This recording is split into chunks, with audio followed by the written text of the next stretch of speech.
Ce podcast vous est présenté par le Cannes Football Club. Mike Miller Music. Un podcast du Cannes FC entièrement dédié à l'Olympique de Marseille. Bienvenue à Un Phocéen à Montréal. Réalisé par un Montréalais au sang bleu et blanc. Suivez-nous sur le compte Twitter @OM à Montréal. Sans plus tarder, votre animateur, Adil Raphaël.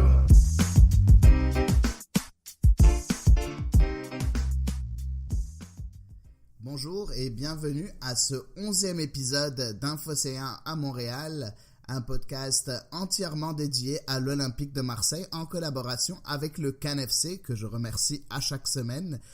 J'aimerais aussi remercier Michael Miller qui a fait le jingle de ce podcast-là que vous avez écouté au début de l'épisode. Donc, comme d'habitude, on revient dans le premier segment sur l'actualité du club marseillais. Donc, bon, il y a beaucoup... l'OM va très très mal. L'OM va pas bien. L'OM joue pas comme il faut. Les supporters sont pas contents. Il y a beaucoup de mauvais résultats qui viennent. On avait dit dans le dernier podcast avec mon invité Philippe Ajbotros, journaliste à L'Orient Le Jour, comme quoi l'Olympique de Marseille se devait de remporter les 3 matchs suivants. Et malheureusement, ce n'est pas le cas. L'Olympique de Marseille s'est incliné 2 fois avant de remporter un match contre Bordeaux. On va revenir là-dessus sur ces matchs-là. On commence en premier par le premier match qui se jouait à domicile, donc au Vélodrome face à Lille. Dans ce match-là, Rudy Garcia avait remis son fameux 3-5-2 ou 3-6-1 dans ce cas-là. En tout cas, c'est une variante entre les deux tactiques. Avec Steve Mandanda dans les buts, Boubacar Kamara, Rolando, Luis Gustavo en défense centrale.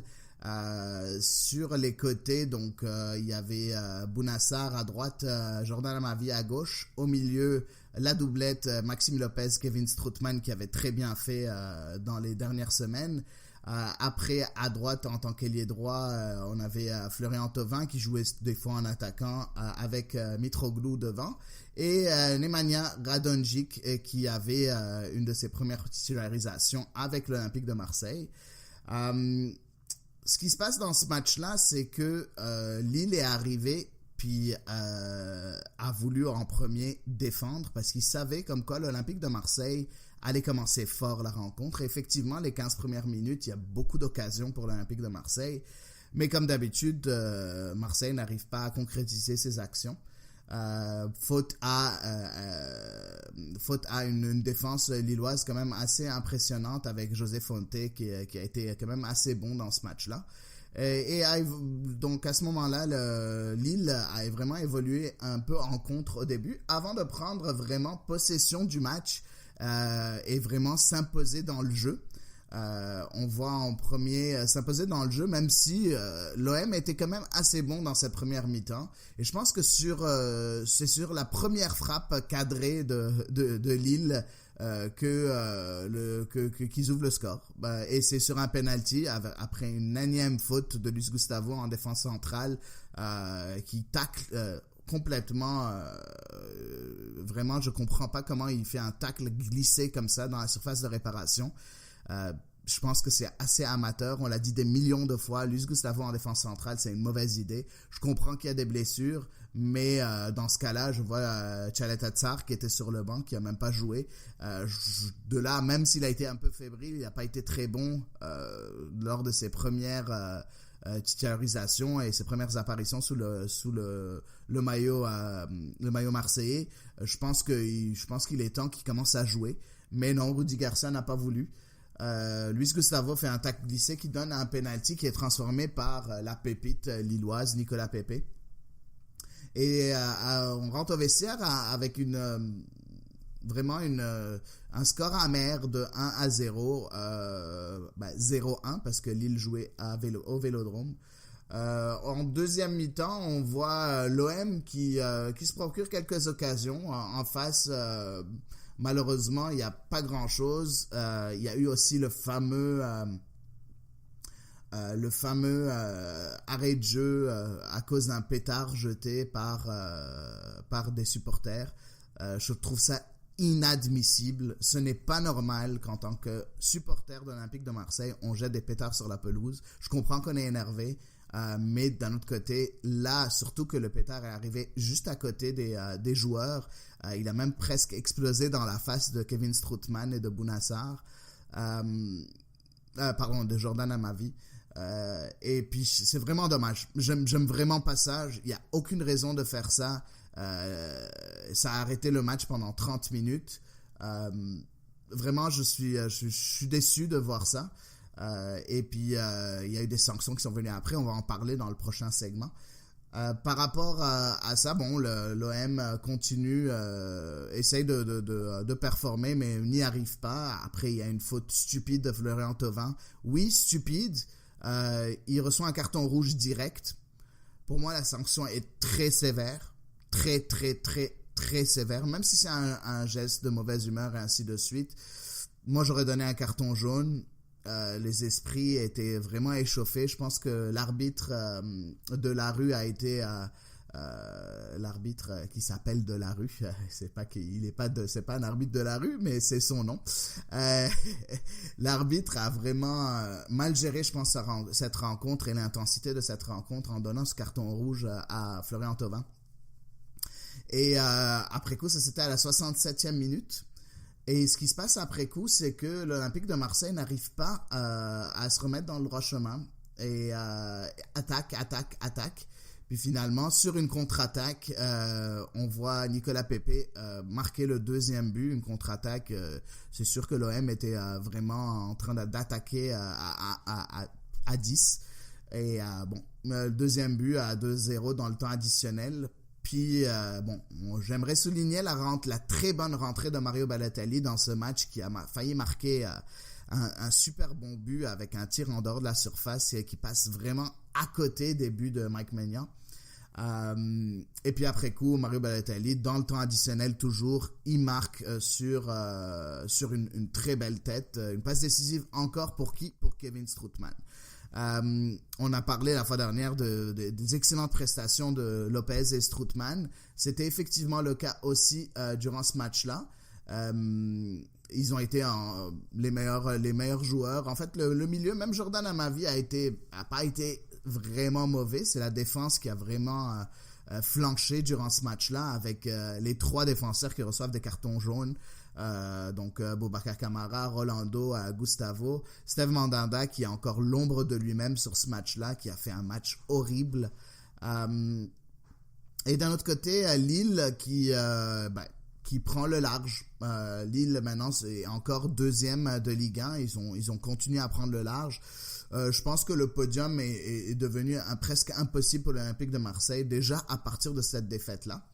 Après coup, il y a eu un autre match qui s'est joué le samedi 2 février à Reims. Moi, je me suis dit, bon, Reims, on est fâché. Florian Thauvin est suspendu pour 3 matchs. Ça, on en reparlera plus tard.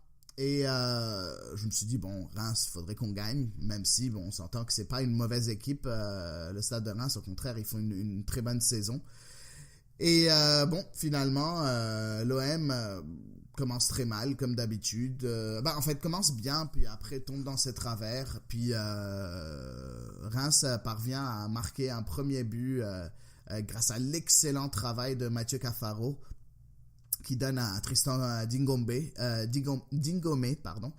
qui marque le premier but du Stade de Reims. Et juste après coup, ça c'était assez tôt dans le match, c'était à la 21e minute. Puis juste après, l'OM continue, essaie d'avancer, essaie de se procurer des occasions. Il y avait en face, il faut le dire, un excellent gardien avec Edouard Mendy, qui est passé par la formation de l'Olympique de Marseille et qui a été libéré de son contrat, qui a jamais signé, même, je pense pas qu'il a signé de contrat professionnel. Puis Edouard Mendy a vraiment gardé sa cage inviolée et a permis à Reims de continuer à espérer. Puis sur un très mauvais dégagement de la défense, le nouveau entrant qui venait juste de rentrer en jeu, qui était le Sud-Coréen Yoon Jun-suk, sur une nouvelle passe de Mathieu Cafaro, se retrouve face à Steve Mandanda qui est son tir est dévié, puis Mandanda ne peut rien faire. Puis c'est 2-0 pour le Stade de Reims avant que Clinton G marque un but sur une passe de Maxime Lopez. Donc les deux hommes en forme, Lopez et Strootman, sont encore en forme. C'est les deux seuls qui portent cette équipe marseillaise d'après moi, même si Strootman était un peu moins bon durant le match à Reims. Puis après, finalement, il y avait le match en retard qui se jouait à cause... c'était un match reporté qui se jouait hier. On est aujourd'hui le 6 février. Donc hier, le 5 février, le match s'est joué entre l'OM et Bordeaux. Puis l'OM a enfin remporté une victoire grâce à un but du Minot. Et ça me rend vraiment heureux de voir Boubacar Kamara marquer son premier but pro. Sur un corner dévié, une belle tête déviée de Valère Germain, puis le but de Boubacar Kamara. Il faut dire que l'OM a évolué à 11 contre 10 pendant une majeure partie de la rencontre, parce que Samuel Kalou de Bordeaux a reçu un carton rouge à la 25e minute. Un carton rouge amplement justifié, amplement mérité. Le tacle était extrêmement dangereux de Samuel Kalou, donc il y a vraiment personne n'a rien à redire par rapport à ce match-là. Par contre, j'ai quelques satisfactions durant ce match. Bon, la première mi-temps a été quand même très bonne. Puis en deuxième, c'était du n'importe quoi. On a vu l'Olympique de Marseille être vraiment pas dangereux malgré l'avantage d'un homme. J'ai été vraiment déçu de cette deuxième mi-temps. Mais bon, finalement, les 3 points, c'est les 3 points. Et je pense qu'avec le moral aussi bas, c'est quand même une bonne chose. Il y a motif de satisfaction dans cette victoire-là, parce qu'on s'entend qu'il y avait beaucoup d'absents du côté de l'Olympique de Marseille. Donc Dimitri Payet et Adil Rami qui sont blessés. Luis Gustavo qui était malade, qui n'a pas pu jouer. Thauvin et Strootman qui étaient suspendus. On s'entend que voir quand même une compo quand même assez remaniée. On a vu la doublette Camara Tchaleta Tsar en défense centrale qui a très bien fait. Les deux ont été extrêmement bons. On a vu Hiroki Sakai qui est revenu de la Coupe d'Asie malgré sa finale perdue avec le Japon, qui a aussi très bien performé. Il a failli marquer un but aussi sur un corner. J'aurais été vraiment content pour lui. Jordan Amavi était encore titularisé. Il n'a pas fait un mauvais match. Mais encore une fois, les deux hommes qui ont vraiment performé durant ce match-là, c'est encore une fois Maxime Lopez qui a été excellent. Je pense qu'il a battu le record de ballons touchés par un joueur marseillais dans l'histoire de l'Olympique de Marseille, ce qui est quand même assez important. Il est vraiment une activité extrêmement intéressante. Puis cette fois-ci, même si Strootman était suspendu, il a très bien joué avec Morgan Sanson, qui a fait un excellent match. Morgan Sanson, je pense que c'est son meilleur match de la saison, même s'il n'a pas été décisif. Aucune passe décisive, rien de très décisif, mais par contre il a été très très précieux dans le jeu. Ceux qui ont été un peu moins en vue durant ce match-là, c'est Lucas Ocampos, qui a été vraiment mauvais durant ce match-là, et Clinton G qui a raté sa chance, qui a été remplacé par Radonji qui a pas fait mieux. Mais bon, au moins c'est une victoire. Je pense que ça peut faire du bien au moral marseillais. Comme l'a dit Rudy Garcia dans sa conférence de presse, il va continuer à travailler. Il va pas lâcher. C'est sûr que s'il lâche, il n'est pas rémunéré, donc s'il démissionne. Donc c'est sûr qu'il attend d'être envoyé pour être rémunéré, ou sinon il va continuer à travailler comme il le fait. Bon, après, il faut espérer, il le dit lui-même, il veut avoir une série. C'est sûr que dans ce championnat, en Ligue 1 maintenant, oui, l'OM est distancé par rapport au top 3, qui est l'objectif déclaré du club. Mais il y a 9 points entre Marseille et Lyon qui est en 3e place avec le même nombre de matchs joués. Avec Lille qui est 2e, il y a 12 points. Donc c'est énorme à ce stade-là de la saison. Il y a déjà 23 matchs de joués pour ces 3 formations-là. L'OM est maintenant 7e. c'est sûr qu'avec une série de victoires, ça peut aller encore très vite. Il reste encore une 15 matchs à jouer. Tout est encore possible, même si je suis beaucoup moins confiant qu'avant. Je garde encore mon pronostic parce que je suis pas quelqu'un qui va changer de pronostic. Moi, j'avais pronostiqué dès le mois de septembre que l'Olympique de Marseille allait finir dans le top 3. Ce qui est encore possible. Tant que c'est pas mathématiquement impossible, je changerai pas mon pronostic. Mais je pense encore qu'ils vont finir dans le top 3 si jamais ils arrivent à montrer leur vrai potentiel. Je pense déjà qu'il faut que les joueurs reviennent de blessures. Je pense qu'Adil Rami a beaucoup manqué à l'Olympique de Marseille. J'aimerais voir Gustavo au milieu de terrain. On en a parlé plusieurs fois. Je suis curieux de voir ce que Rudy Garcia va faire à partir de maintenant avec les bonnes prestations, la très bonne prestation de la charnière centrale Camara, Tchaleta-Tsar. Est-ce qu'il va revenir avec un système à 3 quand Rami va revenir avec ces deux joueurs-là? Est-ce qu'il va de nouveau remettre Gustavo en défense centrale? Je l'espère pas. Mais j'ai hâte de voir ce qu'il va faire. Et ça commence très vite. Les matchs s'enchaînent grâce à ce match. C'est sûr qu'on est éliminé. L'Olympique de Marseille est éliminé de toutes les compétitions à part la Ligue 1. Et il lui reste juste le championnat. Mais par contre, il y a eu ce match en retard qui a dû être joué. Donc, le prochain match arrive très vite, donc vendredi, donc après-demain à Dijon. Et je pense qu'à ce moment-là, Florent Thauvin devra servir encore une fois un match de suspension. Mais puis j'ai pas de nouvelles des blessés pour voir qui sera de retour ou quoi que ce soit. Mais j'espère si jamais il y a une victoire, parce que juste après, il y a aussi un match qui est quand même assez prenable à domicile au Vélodrome. Entre Marseille et Amiens. Si jamais l'OM arrive à remporter ces deux matchs, déjà ça va donner une grosse bouffée d'oxygène pour l'Olympique de Marseille. Juste après coup, il y aura un match à ce moment-là à Rennes, mais ça on en parlera lors du prochain podcast. Donc d'ici au prochain podcast, il y a deux matchs. On a à Dijon puis face à Amiens. Donc, avec 6 points, je pense que l'Olympique de Marseille pourra être un peu plus haut que la 7e place et pourra peut-être voir si jamais il y a encore un moyen de s'approcher de Lille et de Lyon. En tout cas, ça s'annonce pas très très beau encore du côté de Marseille, mais il va falloir prendre notre mal en patience, continuer à supporter l'OM. Vraiment, mais avec humilité, et aussi on peut vraiment huer, on peut faire part de notre mécontentement, mais s'il vous plaît, arrêtez de jeter des choses sur la pelouse. C'est le club, c'est vos joueurs, c'est votre club de cœur qui est vraiment mis en péril en faisant ça. Donc, ça va clôturer mon premier segment d'Infocéan à Montréal, donc sur l'actualité de l'Olympique de Marseille. Et puis, on va commencer tout de suite avec le deuxième segment. Dans ce deuxième segment, j'aimerais parler des sanctions de l'Olympique de Marseille. Les deux sanctions les plus importantes. En premier, Florian Thauvin pour ce carton rouge qui est selon moi assez sévère. 3 matchs de suspension, dont un avec sursis. Je trouve ça extrêmement sévère. Je pense que aussi une des raisons pourquoi il a eu cette sanction assez sévère, c'est à cause de ses commentaires sur Twitter après le match de Lyon où Nabil Fekir fait un tacle extrêmement dangereux et lui il marque sur Twitter et moi je prends un rouge.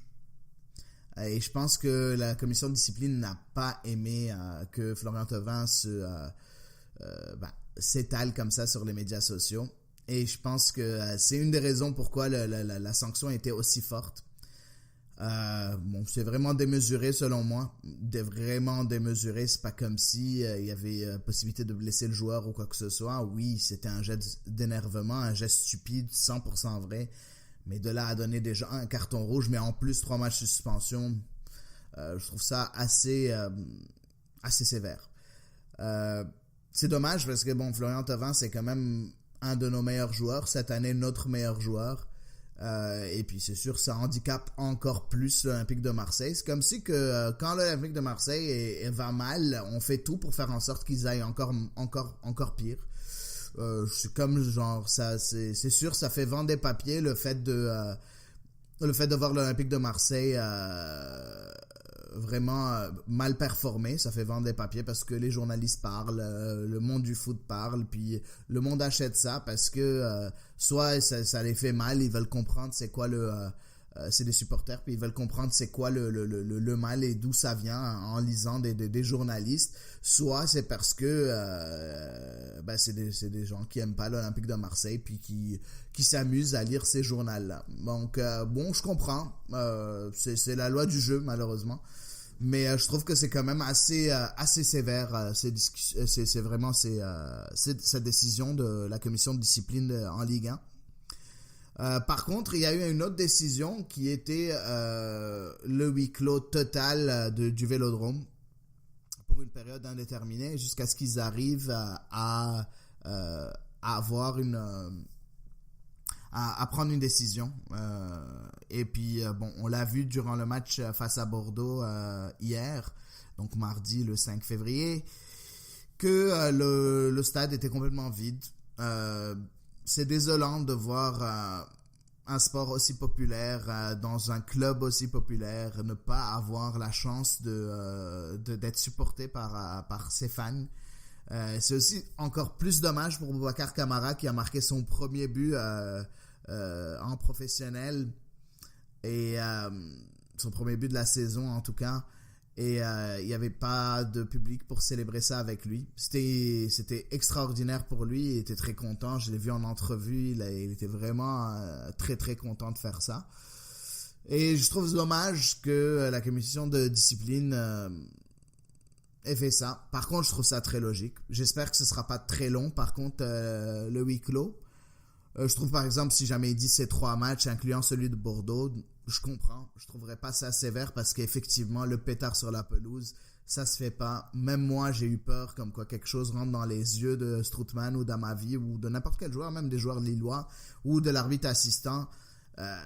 Ce n'est pas normal. Il y a d'autres moyens d'expliquer notre mécontentement. Il y a les médias sociaux, on peut faire même des manifestations pacifistes. On a vu des banderoles. Faites ça, il n'y a aucun problème. Mais n'allez pas mettre en danger la sécurité des joueurs qui sont là pour nous amuser, pour mouiller le maillot, pour nous montrer quelque chose d'intéressant après une longue semaine de travail. C'est vraiment dommage de voir du monde qui sont capables de faire ça. J'espère que cette personne-là, si elle m'écoute, j'espère qu'elle m'écoutera pour la prochaine fois et qu'il n'y aura plus ce geste de nouveau. Moi, je suis pour l'exclusion, pas à vie, mais au moins une expulsion assez importante de ce genre de supporters-là. Si on arrive à les cibler, de faire en sorte qu'ils ne reviennent plus au stade pendant un certain moment pour qu'ils comprennent qu'on ne peut pas blaguer avec ça. Puis si jamais il y a récidive, une exclusion définitive et permanente de ces supporters-là parce que ce n'est pas normal. On n'aime pas voir ça. À un moment donné, si ça continue comme ça, si la violence continue comme ça, on va se retrouver avec un stade qui est tout le temps vide, parce que les sanctions vont être de plus en plus lourdes.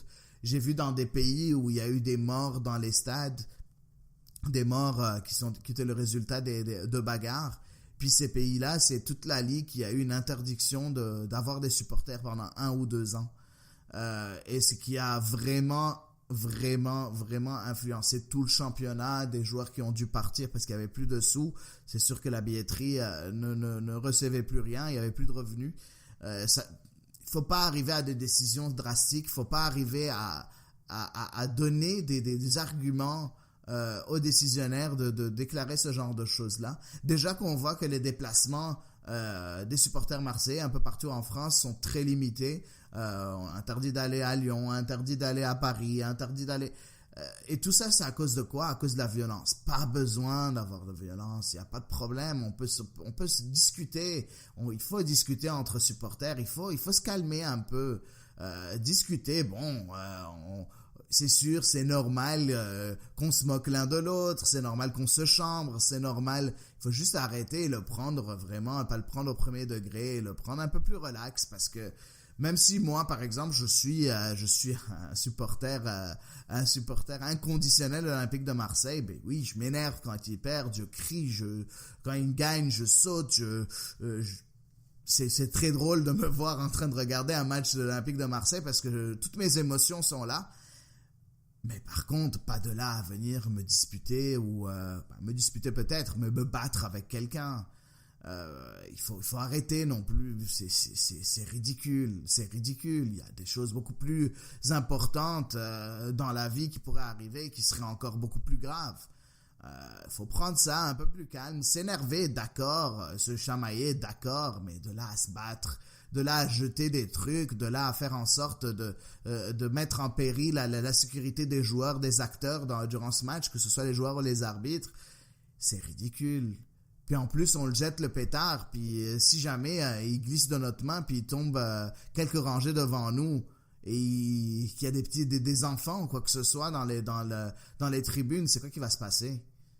Vous allez être fiers de voir quelqu'un qui se blesse, qui a rien à voir dans tout ça?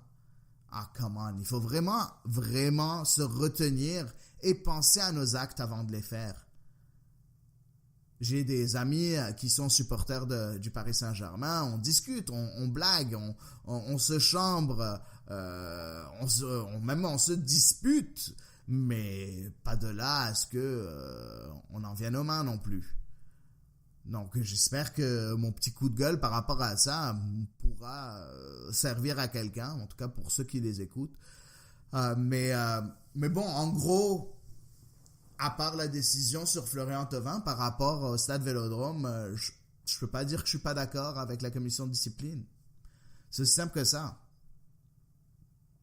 Puis c'est ça qui va clore mon second segment. J'avais envie de parler un peu de ces sanctions-là, parce qu'on en parle beaucoup. On dit tout le temps que l'Olympique de Marseille est lésé, que l'Olympique de Marseille... oui, dans certains cas, peut-être on peut sentir un certain sentiment d'injustice, comme avec Florian Thauvin, mais dans d'autres, c'est justifié, comme le huis clos du Vélodrome. Pour moi, c'est logique. Donc, je vais passer directement au troisième segment. Et j'aimerais parler, on en a parlé la fois dernière, des joueurs qui m'impressionnent cette fois-ci, malgré ce mauvais parcours de l'Olympique de Marseille dans cette saison 2018-2019. Il y a certains joueurs qui commencent à vraiment m'impressionner. Et j'aime en parler parce que j'aime toujours mettre un peu de positif dans mes podcasts, aussi enragé que je peux l'être. J'aime mettre du positif parce que il y a du positif. Il y a tout le temps du positif dans n'importe quelle situation, que ce soit à l'OM, que ce soit en football, en soccer, ou que ce soit dans n'importe quel sport ou dans la vie, il y a toujours du positif et j'aime me concentrer là-dessus. Et ce que j'ai aimé dans ce match-là, et en fait sur les derniers matchs, déjà on va commencer par ce match-là. Ce match-là, je l'ai déjà mentionné, ce match-là, ce qui était le match contre Bordeaux, le dernier match. Je dis ce match-là parce que je viens juste de le voir. J'ai pas pu le voir en live, donc je l'ai revu aujourd'hui. J'ai encore une fois, j'aimerais de nouveau féliciter cette charnière centrale, Tchaleta Tatsar, Boubacar Kamara, qui a vraiment montré de très bonnes choses. Et j'aimerais la revoir à l'œuvre. Parce que on s'entend que c'est le moment d'essayer des trucs avec Rami sur le banc, avec Rami sur la touche, et donc il est blessé, et Rolando qui montre une certaine baisse de forme, en tout cas sur les derniers matchs. J'aimerais revoir cette charnière centrale là parce que pour moi je pense que c'est l'avenir du club marseillais en défense centrale. Et c'est vraiment un motif de satisfaction, surtout Boubacar Kamara qui de plus en plus monte en puissance, pas juste grâce à son but mais dans ses interventions. Oui, il a eu quelques mauvais matchs au début de saison, mais au fur et à mesure, je trouve qu'il est de plus en plus rassurant. Et il faut arrêter de le faire jouer au milieu ou à droite ou à gauche. C'est un défenseur central, il faut le faire jouer là où il faut. Donc, une de mes grandes satisfactions, c'est effectivement Boubacar Kamara. Tchaleta Tatsar, je peux pas dire que c'est une satisfaction encore générale, c'était juste sur ce match-là. J'attends encore de le voir, je le réclame depuis, à qui veut l'entendre, depuis plusieurs podcasts. Pourquoi il est sur le banc, pourquoi il joue pas. C'est quand même un joueur avec un potentiel extrêmement important. Dakar, il a fait de mauvais matchs, mais s'il joue pas, il va jamais s'améliorer. Donc oui, j'aimerais le revoir de nouveau dans le 11 de départ de l'Olympique de Marseille. Deuxième motif de satisfaction et deuxième joueur qui m'impressionne encore de plus en plus. Je sais, tout le monde va penser que je me répète des millions de fois, mais je peux juste pas passer sous silence les prestations semaine après semaine de Maxime Lopez.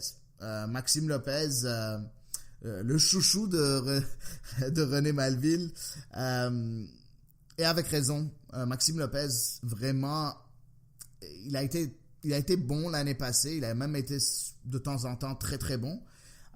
Cette année, il était plus souvent comme un joueur de rotation, mais là, il commence à devenir vraiment indispensable. Il est extrêmement important dans la fluidité du jeu marseillais. Il est extrêmement important et en plus, il s'est tellement amélioré qu'il commence à être décisif. Et ça, c'est quelque chose qui manquait à Maxime Lopez. C'est vraiment quelque chose...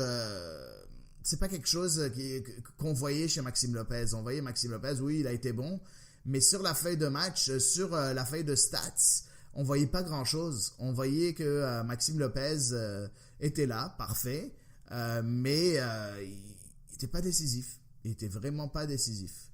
Et maintenant, je vois le Maxime Lopez qui, juste dans les derniers matchs, il a fait quand même, si je regarde, excusez-moi, sur ces derniers matchs, il a donné une passe décisive à Reims, il a marqué son but face à Monaco, il est présent, s'il n'est pas là, il a maintenant, je pense, un seul but, mais 3 passes décisives, et ça c'est juste dernièrement. Et c'est intéressant de voir Maxime Lopez se développer et continuer son développement. Je sens que Morgan Sanson a un peu stagné. Je m'attendais à ce que ce soit lui le facteur X cette saison. Je l'avais dit dans un de mes épisodes précédents avec mon invité Mimix. Sauf que c'est Maxime Lopez qui commence à devenir le facteur X. Je pense que maintenant, enlever Maxime Lopez de la feuille de match, c'est devenu presque impossible, tellement il a soulevé le club. C'est vraiment un gros motif de satisfaction.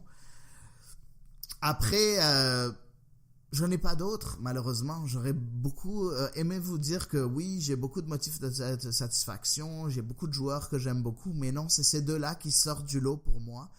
Le retour de Hiroki Sakai a fait beaucoup de bien. Bounassar a été bon juste hier et moyen, mais sur les derniers matchs, c'est plus le Bounassar de l'année passée. En tout cas, j'espère pouvoir avoir plus de points positifs à vous donner dans le futur.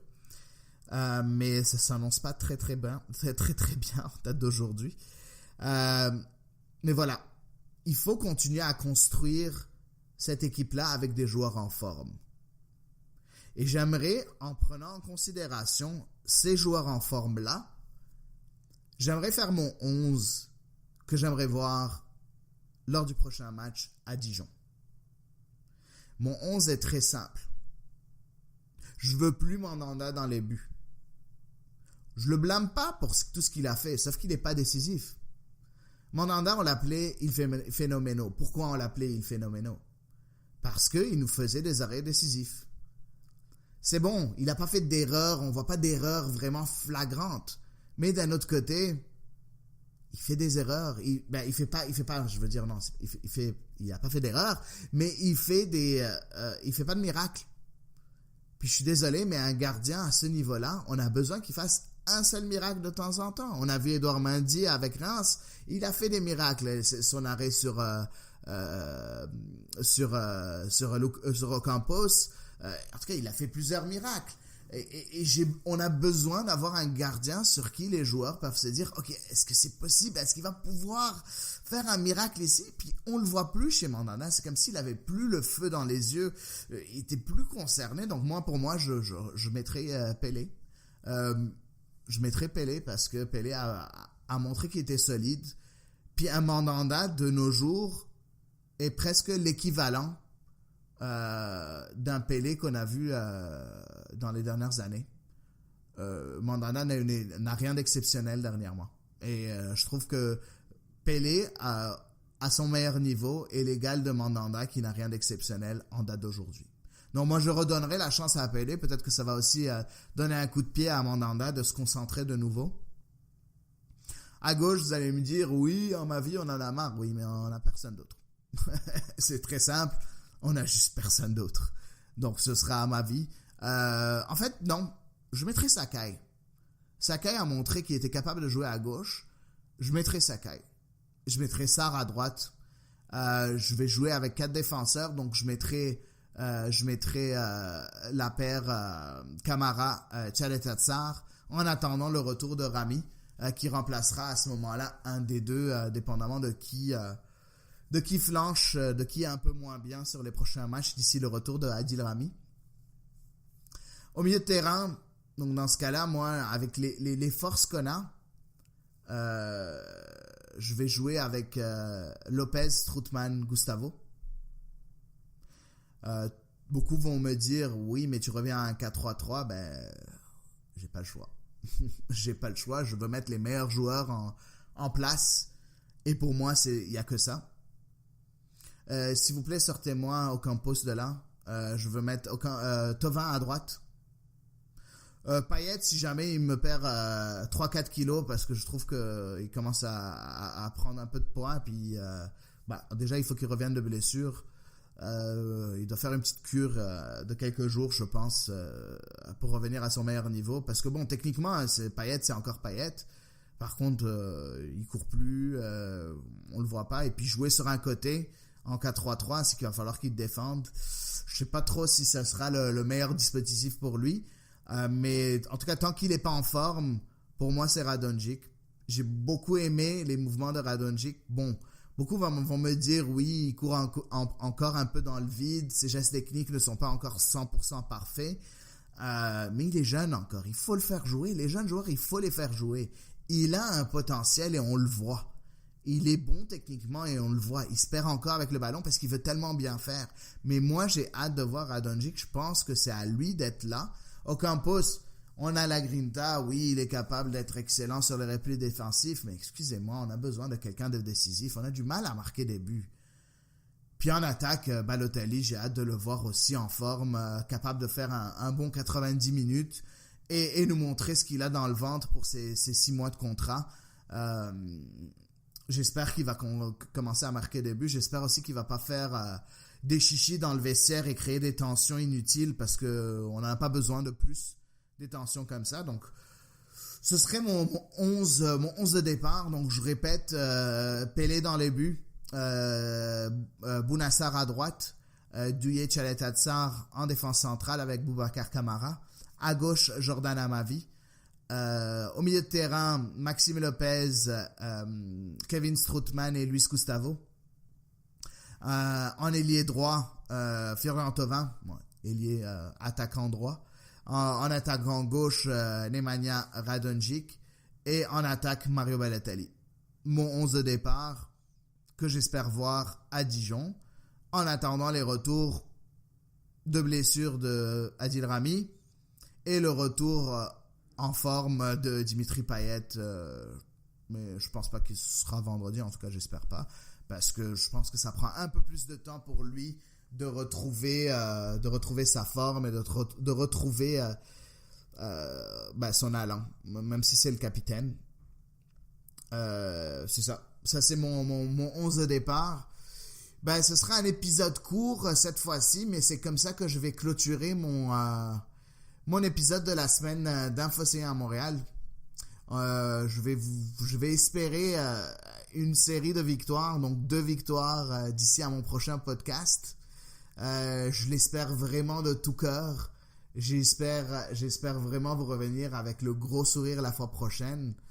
Je vais vous souhaiter à ce moment-là de 2 très bons matchs et à dans 2 semaines.